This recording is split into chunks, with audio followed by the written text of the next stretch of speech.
So we have this promotional video, and it lasts these 3 segments. Again, not drawn to scales, X, Y, and Z minutes. That's the total. And this host narrates 1/3 of the first segment, so 1/3 of X minutes, and then half of that, and then half of the third segments. And they also give you a relationship between 3X, 3Y equal to Z. Question is, what fraction does the celebrity host narrate? So we just have to add these 3 divided by X plus Y plus Z. This is what we're looking to simplify. And we have that relationship.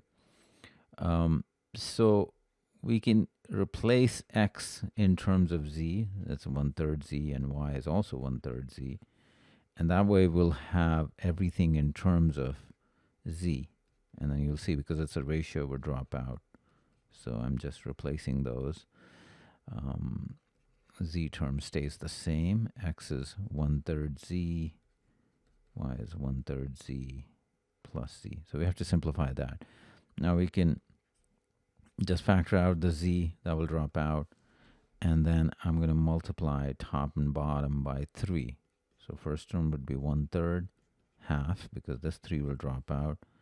And then 3/2. And the bottom, the reason I was multiplying by 3, top and bottom, is so that we have a whole term. So we have 5 in the denominator. And the numerator, 4/2 is 2. 2 plus 1/3 is 7/3. So 7/3 over 5 is 7/15, which is choice E. You can certainly do it by picking numbers. I'm not, that's something I generally don't do. So it's a skill that you will develop if that's the strategy you want to take. Because with these questions, you can't be changing your approaches in the exam when you're under test conditions.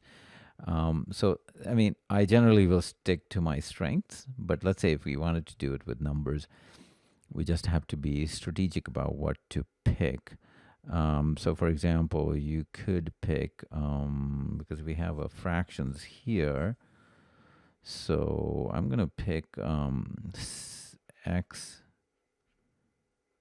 is 6 and Y is 6, and then Z would be 18. The reason I'm doing that is because I have fractions here as well. So 1/3 X would be 2.